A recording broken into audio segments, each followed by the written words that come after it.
Boxing Bonanza once again joined with UFC's Jack Shaw. How are you doing, bud? All good, John boy. All good. Glad to be back training, back injury free for 2 minutes, and yeah, good to be back.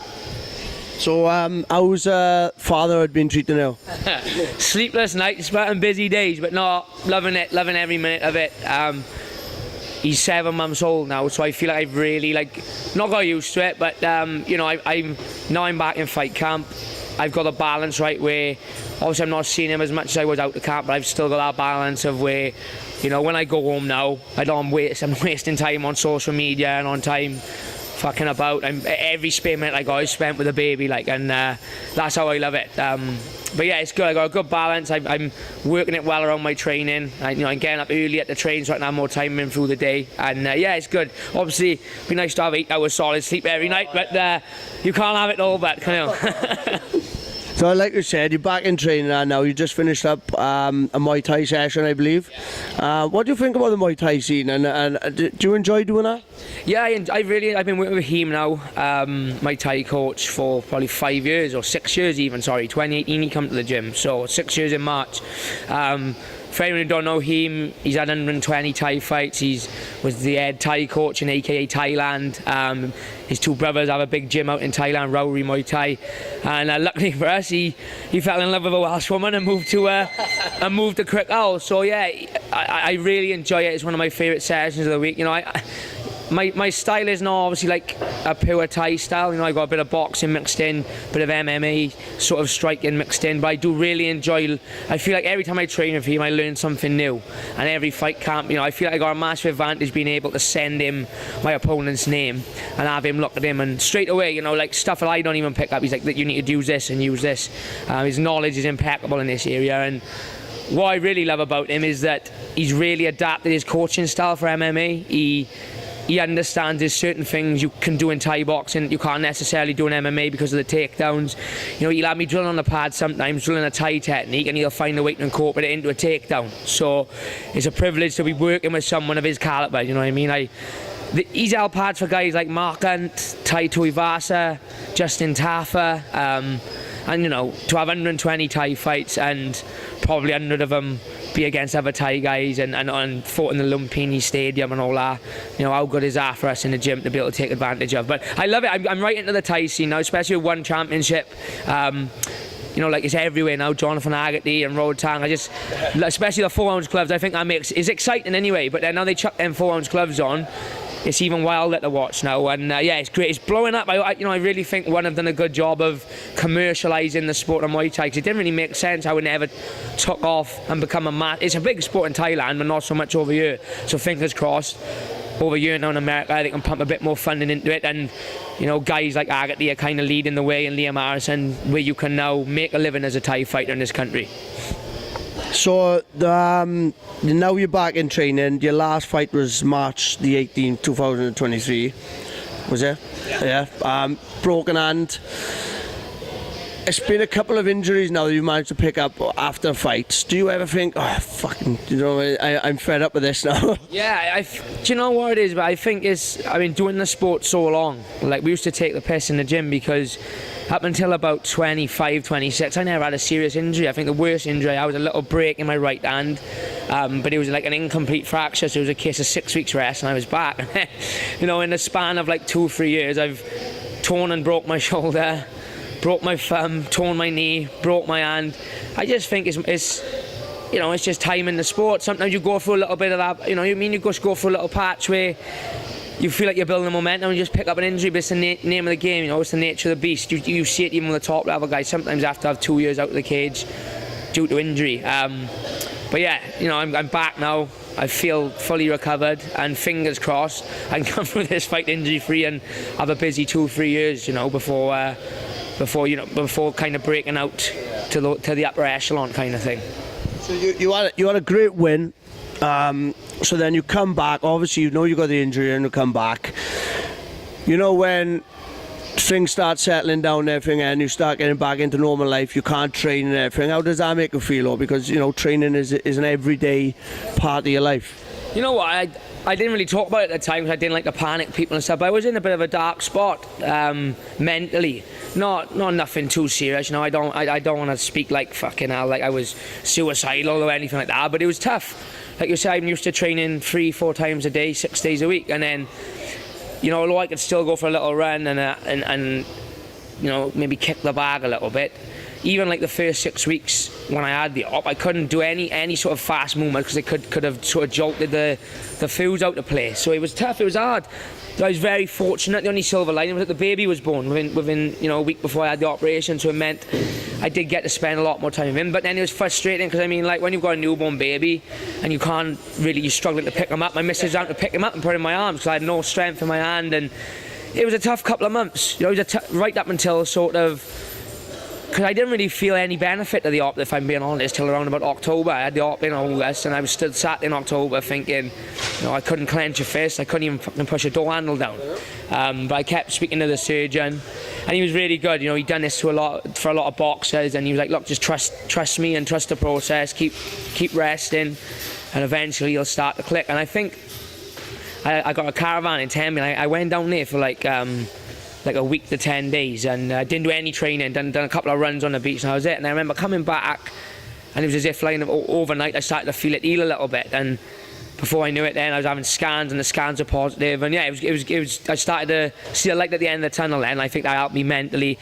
You know, it's like you can't train fucking eating like a dickhead and put a bit of weight on. Just felt shit about myself, and then I think about October come, and my old man sort of sat me down. I was like, right, come on, let's get our head back into gear now, so we can look at getting back on the path. And I did, and I felt a lot better for it. Enjoyed Christmas, and obviously now I'm back in the flow. But it was very tough couple of months. But I think a lot of fighters who've had a similar sort of procedure, whether it be knees or shoulders, whatever, they can probably relate to what I'm saying. You know, luckily I didn't have to drink or nothing like that. But it was a long couple. Like I said, the thing that really got me through it was the baby. You think, do you say to your wife, like, your missus, sorry, I can't do the night shift, my hand's broke? If anything, I think I was kind of doing the night shift to try and keep me sane. You know, because I couldn't get up and train in the morning. I had all this energy. I was barely sleeping.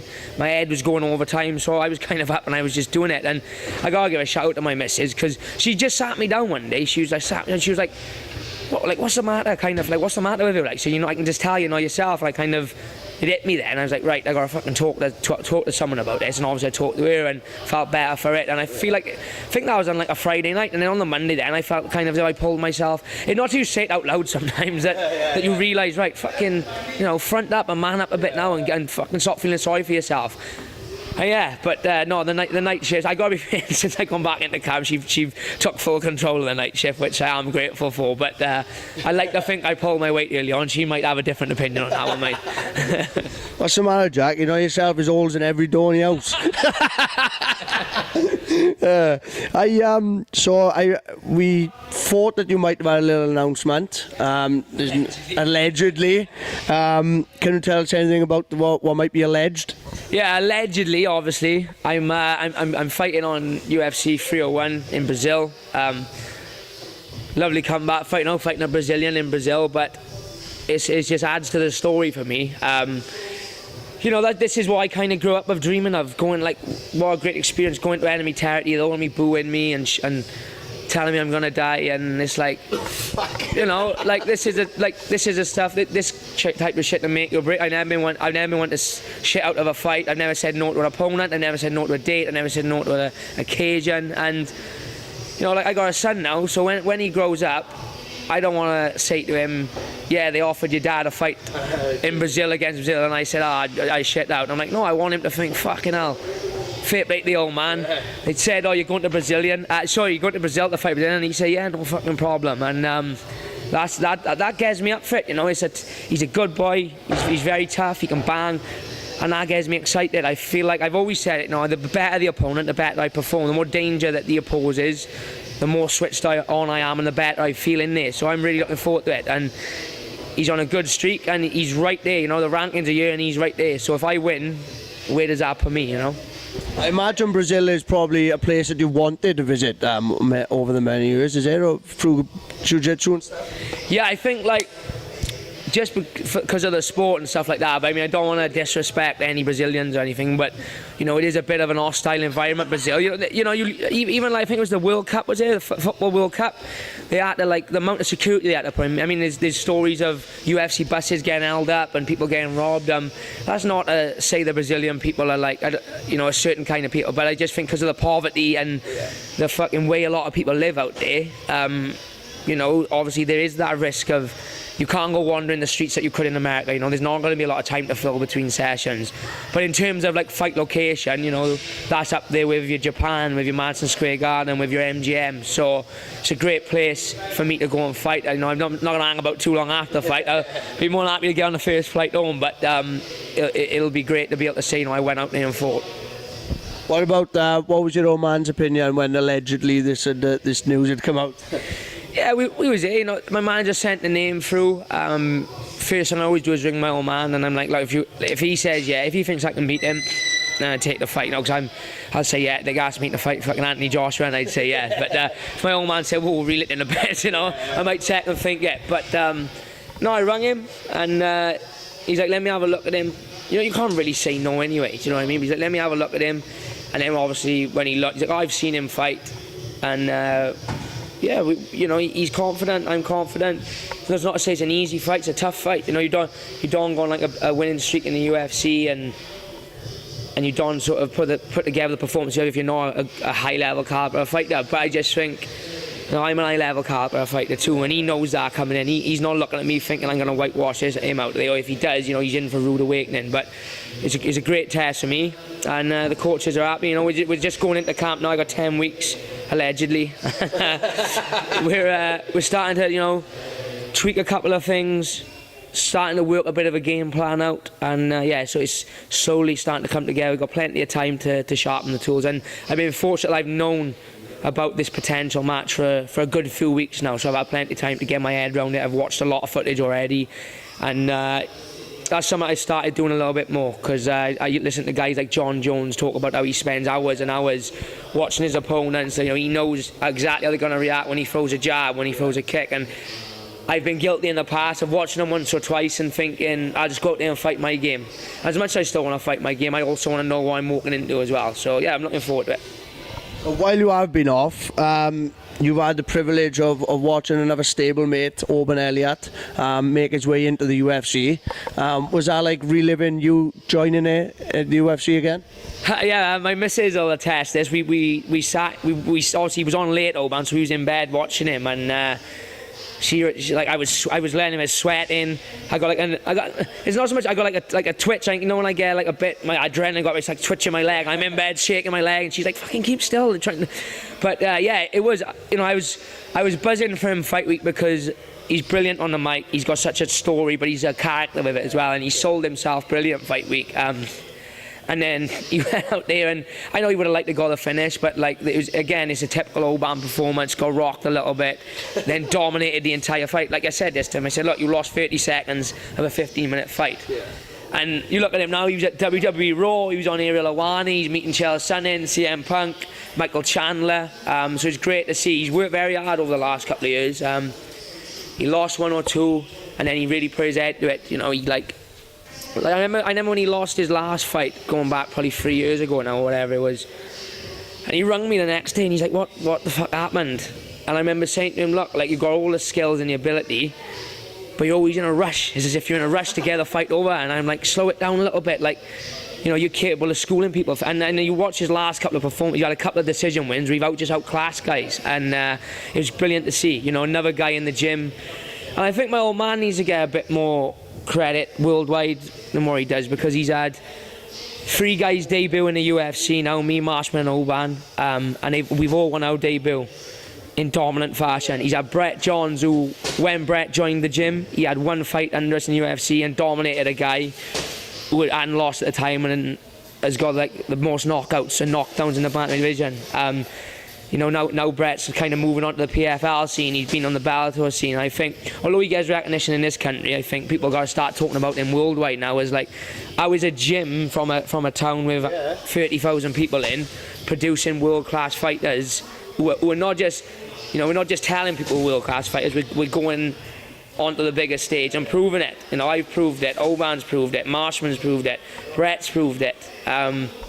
So yeah, it was brilliant. I mean, it's a funny little story, like, because there's only the two of them out there. Obviously, Carl was ill. I said, you got fucking Oban and my old man just wandering around Los Angeles and meeting Chilson in, and like you know, it's great to see. Like, but going back to Oban, I'm buzzing for him. He dreamt of this for a long time. He's come out and said it was his lifelong dream. He promises to his dad.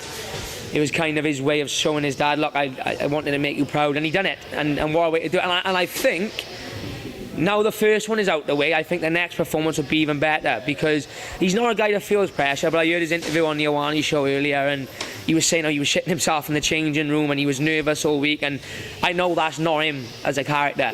So I think it's a big occasion, do you know what I mean? The way he talks as well, he adds pressure to himself, and I'm not knocking him for that. That's fucking brilliant. But the fact that he done that, the first one's out the way, and I think he can go out there in the second one, he'll be even looser, even more fluid again. But yeah, fucking buzzing for him. You know, what an achievement. On such a stage, with such a fight ahead, do you think it'd be a bad sign if it wasn't nervous? I think everyone copes with it in different ways. I think, me speaking personally, I wouldn't say it's nerves, I'd say it's more of that butterflies. I always say to people, the way I explain it is like, it feels like an out-of-body experience. When I'm warming up and walking into the cave, it almost feels as if I'm like out of my body watching myself. And then I get in a cage and woof, you're back in the fucking present. But that build-up, I think it's different for everyone. You know, I feel certain ways about it. Oban might feel a different way. You know, Brett won't mind me saying this. Brett's absolutely shitting himself before the fight, and he's the best fighter I know, best fighter I've ever trained with. You know, and I almost want to say to him, what are you so fucking nervous about? Like, you know, you're ragdolling me in the gym. This kid's got nothing for you. But everyone copes with it in different ways. But as you said, if you didn't have them butterflies and them nerves, you should be a little bit worried, I think. But yeah, you wouldn't have noticed it when you were watching the fight that he was nervous, the way he fucking walked out singing and saluting the crowd and nodding to Joe Rogan. You wouldn't have he done a good job of hiding it, put it that way. Class. That must be amazing for the whole gym, for everyone to see. Yeah, I think whenever especially the amateur boys, whenever they see me or Brett or Oban on a big stage like that, I think it gives them a little boost, because it's like, I remember when Marshman got in the UFC, I had just turned pro. And, you know, he knocking boys out in the UFC, and I remember thinking, well, if he can do it, like, he comes from my town, we've got the same coaches, the same training partners, I can do it. And I feel like that's where the youngsters now look at us. It's kind of like, it kind of helps them not they don't have faith in the coaching staff and the system we got, but I feel like it just reinforces it. You know, how do they not look at our coaches and think, well, he knows what he's talking about? They've not only proved it themselves, they've all had fights, they've all had competition experience, but like, they've got me there, they've got Brett there, they've got Oban there, they've got Jack there. And then you look at like the amateurs, we got like Levi and Rowan now, who are both turning pro. They're finishing their amateur careers as the ranked #1 in the country. You've got boys like Yohan Thomas coming up, who's like 18 and he's 7-0, and have just every one of his fights have been against a man, and he's just annihilating them. How do you not come to this team as a fighter and not have, like, I can understand like why people want to join the team. We've had a lot of new boys join the team from different places. We have like Rhys McEwen come up from Scotland and train, and I can understand why. Because how do you not look at like at the pedigree of work and think, yeah, well, fucking, they know what they're doing, and the path is proven. You know what I mean? Like, I've got a manager, but like now my old man manages Brett, and he's got him into the PFL. My old man manages Oban, and he's got him into the UFC. So even that, it's like, it's not like 10 years ago. You used to think, how the fuck are we ever going to get in the UFC? Like, who'd you even go about speaking to? Whereas now it's like, he's texting with them on a daily. You know what I mean? Looking for fights, looking for this, looking for that. So yeah, it's massive for the gym, and it's just like, you can feel the buzz, you know. I mean, if you come here on a Wednesday night, any night of the week, you just feel like everyone is here with the same goal, and the same end goal is like, get in and show that we belong. And I generally think 5-6 years, we probably have, I would be surprised if we don't have 10 boys in the UFC. That's not including our guys on Bellator and Cage Warriors and stuff like that, because fucking the level goes up and up like every week. I'm sparring with boys who maybe, especially like, you know, when you have an op and you're out for so many months. I come back and done my first session back, and there's amateur boys that couldn't get near me 6 months ago, and now they're giving me hard rounds, and I'm thinking, that's 6 months. Imagine them in 2 or 3 years. This is 19, 20-year-old boys. Imagine when they get their man strength and the experience behind them. Like, especially like Yohan. Like, fucking Yohan just seems to be getting bigger and stronger and technically better. You got boys like Liam Davis, like I keep saying, Levi Batch, Kane Darcy. You know, there's too many for me to, I can't reel them all off, so I'm going to end up missing them. But everyone's getting better. Like every week, the level seems to go up, and I think that's a testament to the coaches, but also the boys having faith in the coaches as well. Awesome. So that's a massive shout out to you, Jim. Before I let you go, and so you've been training. We drop new episodes every week. Between fight breakdowns, interviews, the vlogs are coming back. Obviously, now I'm in camp. People got stuff. People actually watch me train now, not sat in the house with a cast on. I just shout out my team, all my sponsors who've looked after me even through my inactivity. They stuck by me, and shout out my fiance Katie, my little boy Fraser, obviously, my mother, my sister, my father, my coaches, everyone. But we've been a long time out, but we're back and we're ready to get cooking again. Awesome. Thank you for joining us once again, Jack, and best of luck on your alleged fight. And wish you all the best. Well, I'll probably see you next weekend. I want to get my fucking neck choked to death down here. Lovely. Cheers, bud.